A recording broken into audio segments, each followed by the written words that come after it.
Olá, internauta. Estamos começando uma série de gravações de videoaulas sobre o curso básico de escatologia bíblica, especialmente nesta primeira videoaula, introdução à escatologia bíblica. Aqui quem vos fala é o pastor Jonias.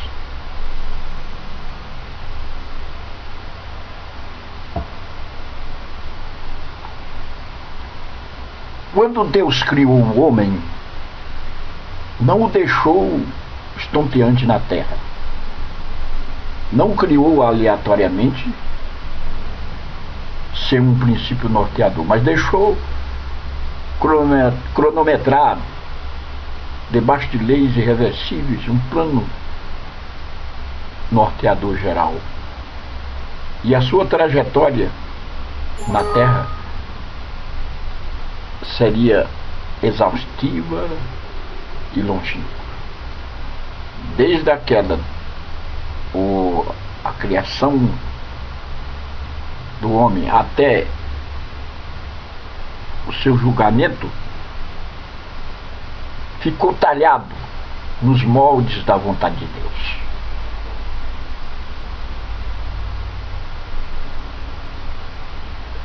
As coisas que estão à penumbra do conhecimento humano são aclaradas através do estudo da escatologia.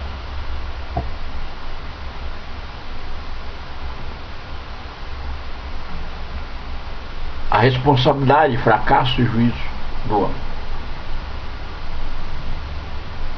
Desde os tempos mais primitivos, nascimento de Adão, criação de Adão, até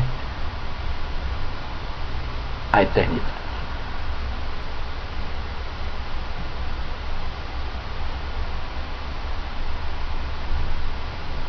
Vamos dissecar aqui sobre o termo escatologia, que vem do grego antigo eschatos, aqui, scatos, que significa último,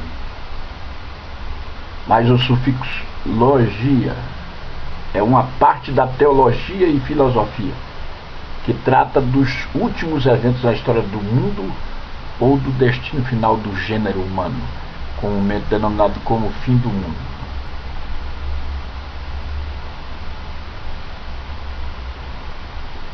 A etimologia é a parte da gramática que trata da história ou origem das palavras e da explicação do significado de palavras através da análise dos elementos que as constituem. Por outras palavras, é o estudo da composição dos vocábulos e das regras de sua evolução histórica. Quem cuida e analisa da origem das palavras é a etimologia. E a palavra escatologia é derivada da junção de dois termos gregos, skatos e logos. Skatos significa final, último, derradeiro, ou pode ser de scat, que significa excremento, mas aqui o sentido é final, derradeiro, último, coisas do fim.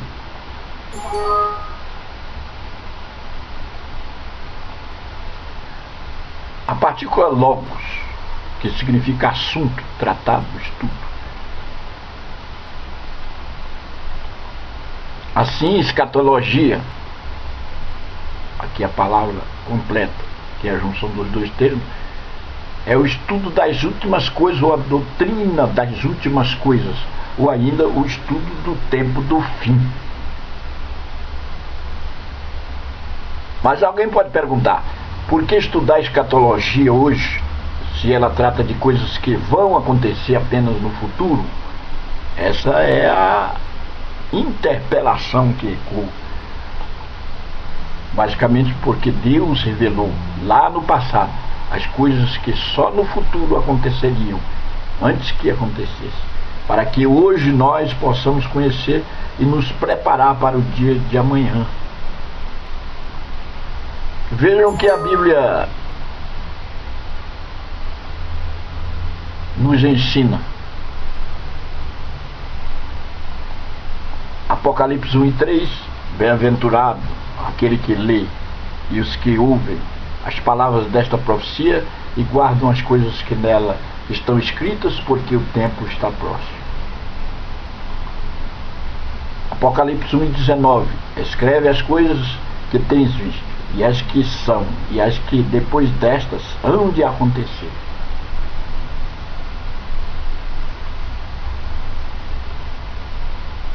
Existem dois métodos de interpretação da Bíblia Sagrada: literal e o alegórico. Quando estudamos a Bíblia, precisamos ter o cuidado de ver o sentido literal e o alegórico, o que ela quer falar no momento. O literal é o sentido próprio da palavra, e o alegórico é o figurativo. Literal, no modelo literal, uma nuvem, mesmo que se pareça com um elefante, é só uma nuvem. No modelo alegórico, a mesma nuvem pode ser na verdade um elefante. Literal versus alegórico, isto é, uma nuvem ou será uma bolha? Literal versus alegórico. Há estudiosos que dizem que a carruagem de fogo que levou o profeta Elias ao céu era na verdade um foguete. Isso é alegorizar, fazer alegoria, usar o modelo alegórico. Literal versus alegórico. Porém a Bíblia diz que era um carro de fogo e que era puxado por cavalos de fogo. Veja o texto de 2 Reis, capítulo 2, versículo 11. E sucedeu que, indo eles andando e falando, eis que um carro de fogo com cavalos de fogo os separou um do outro, e Elias subiu ao céu num redemoinho. Veja o sentido do texto. Pois bem, a profecia bíblica é a base do estudo do final dos tempos. É na Bíblia que encontramos profecias sobre as últimas coisas.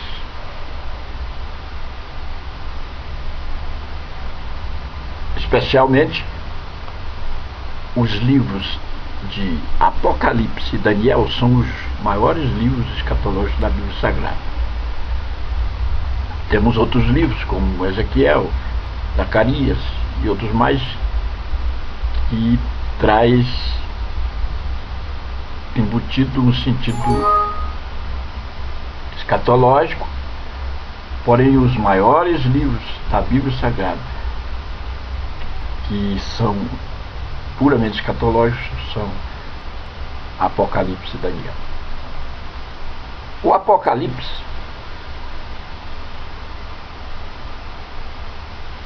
é o maior livro escatológico. Ele está recheado de símbolos, imagens, metáforas, linguagem alegórica, etc.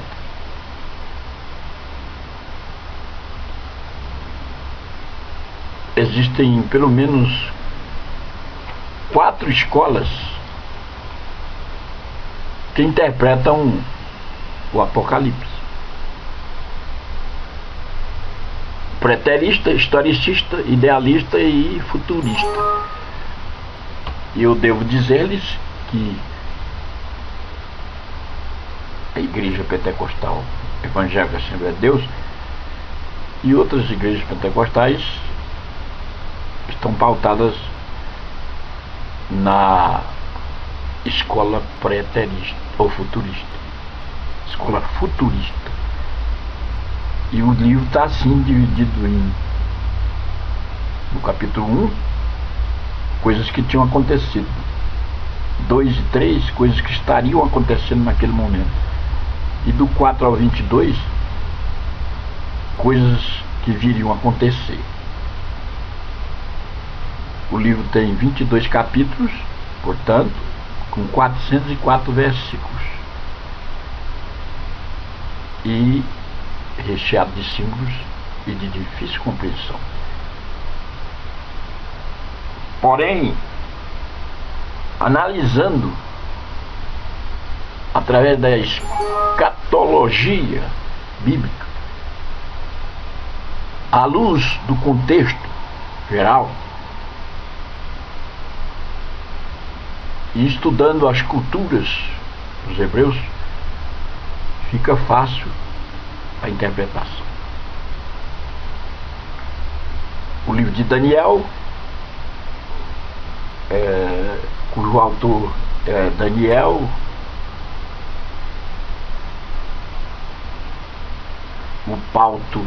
a pauta ou palco dos episódios foi na Babilônia antiga Caldeia, onde Daniel estivera em cativeiro por 70 anos.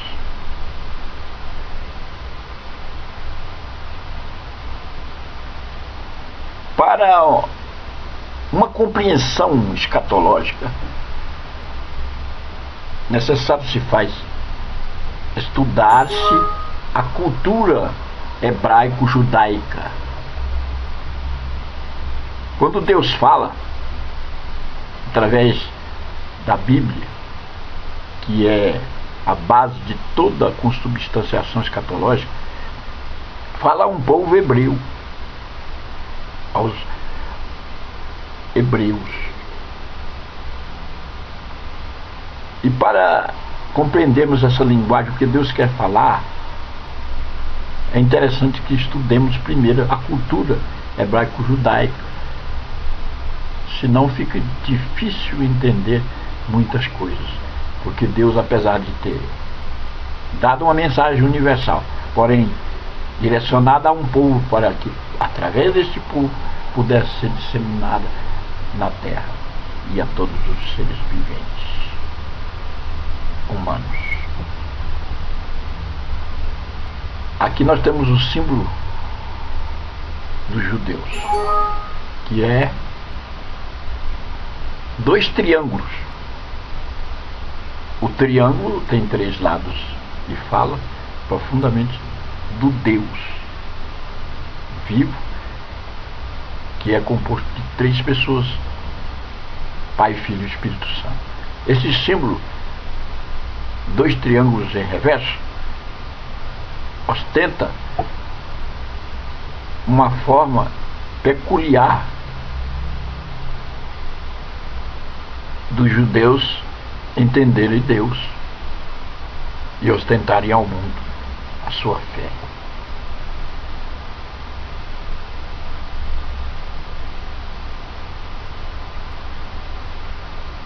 Conforme vos disse, é necessário entendermos certos conceitos hebreus básicos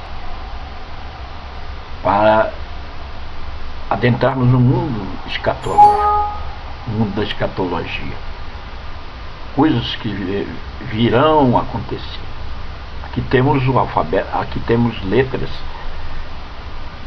cujos signos, ou seja, os símbolos, são diferentes dos nossos. A sua língua é uma língua pautada em signos totalmente adversos aos nossos, do nosso alfabeto. Yahvé, aqui, o nome de Deus, cunhado através do alfabeto hebreu.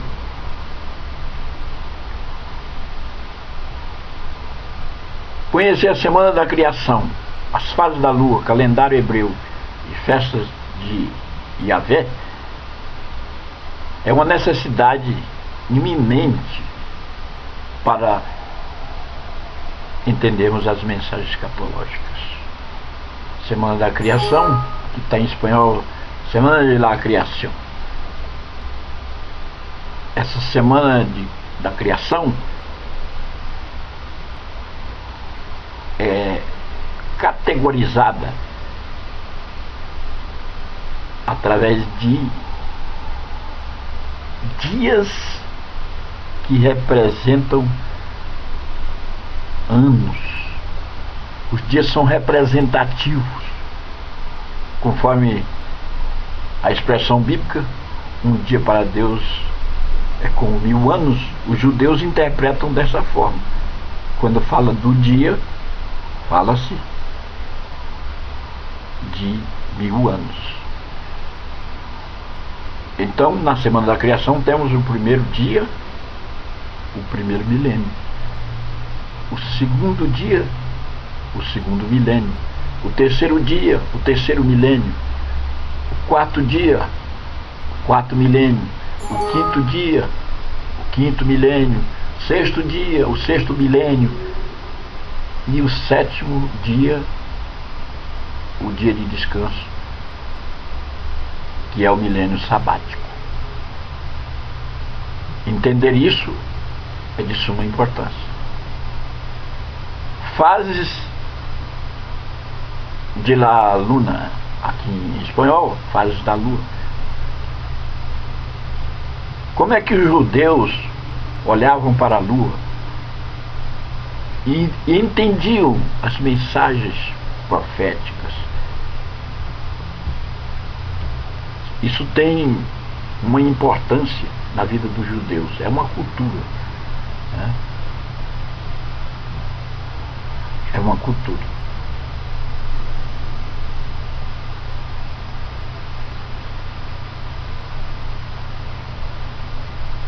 Moisés, 2 semanas antes de tirar o povo do Egito,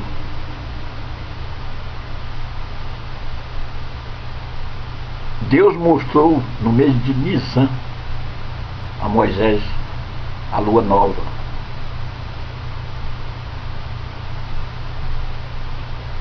Foi no ano 2448, após a criação do mundo.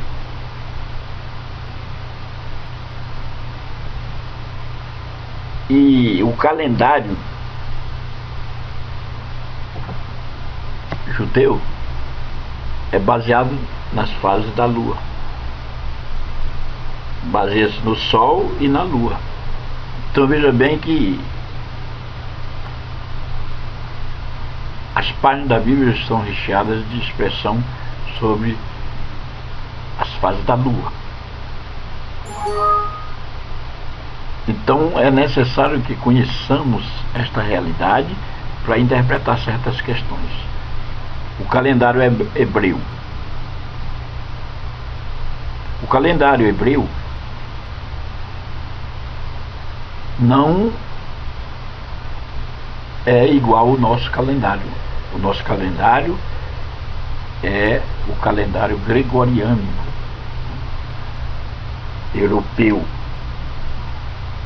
implantado pelo Papa Gregório XIII em 24 de fevereiro de 1582, em substituição ao calendário juliano, implantado pelo imperador Júlio César no ano 46 a.C.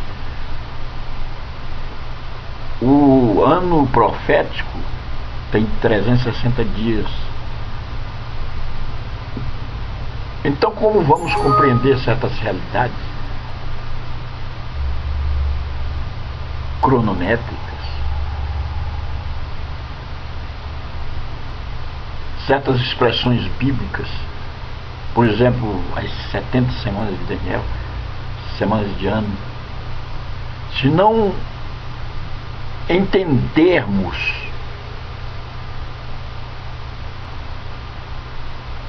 o calendário hebreu, o calendário hebreu, ele é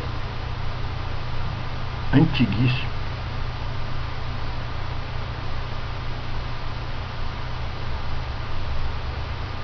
No ano 2448 após a criação, podemos dizer que começou o calendário judeu.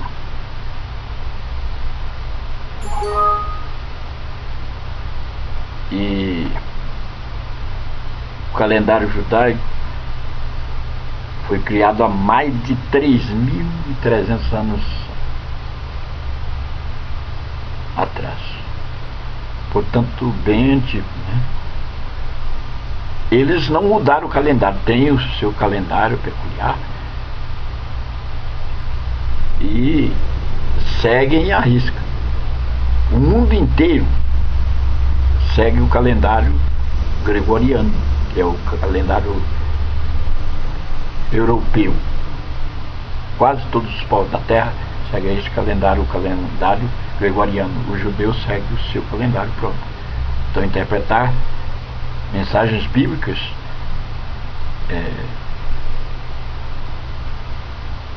atinentes à realidade do tempo é de suma importância. Entendemos o calendário hebreu. Festa de Yahvé, ou seja, festas solenes, né? Festas de Jeová, festas importantes, que eram datas comemorativas. Festa da Páscoa, que era a principal festa dos judeus, a festa de Pentecostes.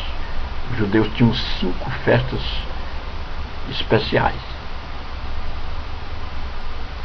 Estas festas eram festas solenes, que se iniciava o toque da trombeta, sinalizando a abertura para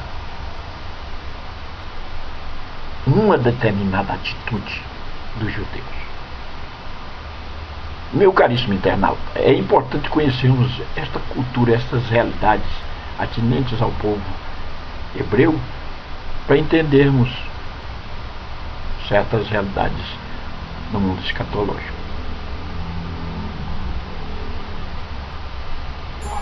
Milênio. O milênio é uma expressão até certo ponto polêmica. O milênio é um espaço de tempo de 1000 anos, mas interpretado de diferentes maneiras. Na escatologia nós vamos estudar isso. Devo dizer que nós estamos nessa aula de introdução à escatologia bíblica somente mostrando as realidades, e voltaremos estudando todos esses aspectos importantes. O milênio, né? Aqui, 1000 anos, termo oriundo do Apocalipse 20, capítulo 20, versículo 4 a 5. E viveram e reinaram com Cristo durante 1000 anos. É uma expressão bíblica, né? Os restantes dos mortos não reviveram até que se completasse os 1000 anos. Esta é a primeira ressurreição.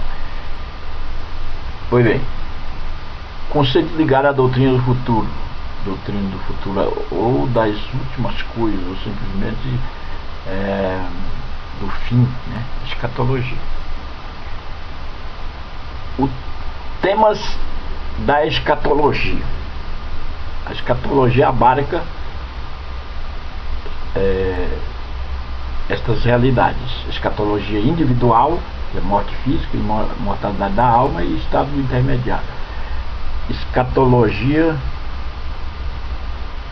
geral, segunda vinda de Cristo, correntes milenistas, ressurreição dos mortos, juízo final e estado final.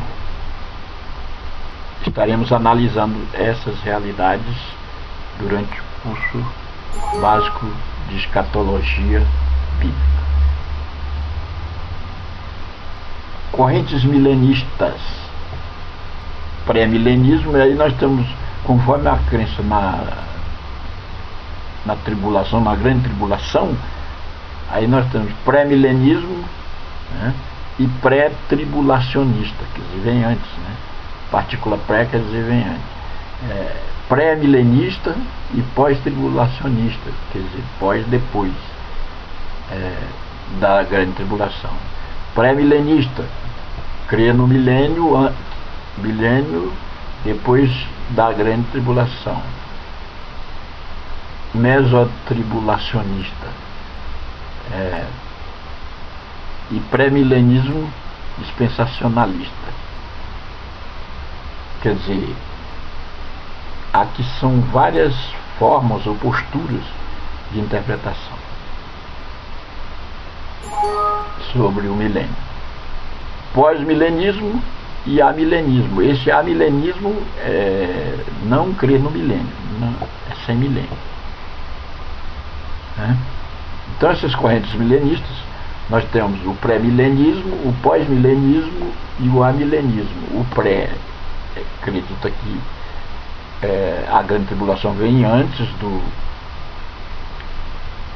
milênio, aqui vem depois, pós-milenismo,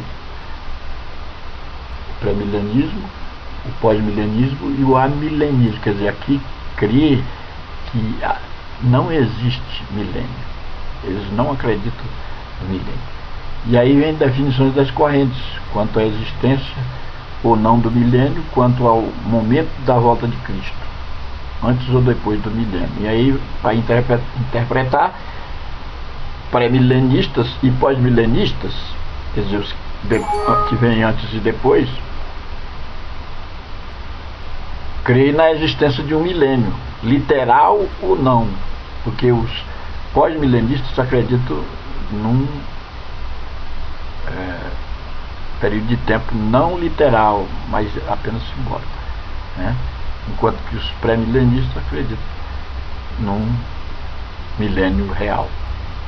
E os amilenistas que não creem na existência de um milênio, nem literal e nem de forma simbólica, né?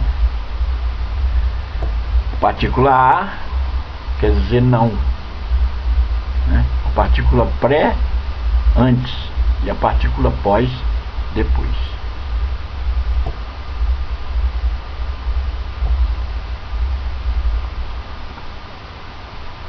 Então, meu caríssimo internauta, por que estudar a escatologia? Nós temos pelo menos 6 razões aqui explicitadas para estudar escatologia. Escatologia nos ajuda a ensinar na igreja. A igreja fica à penumbra de certos conhecimentos por ser um tema de difícil abordagem. Muitas realidades que precisam vir à tona e ser ensinadas na igreja não são.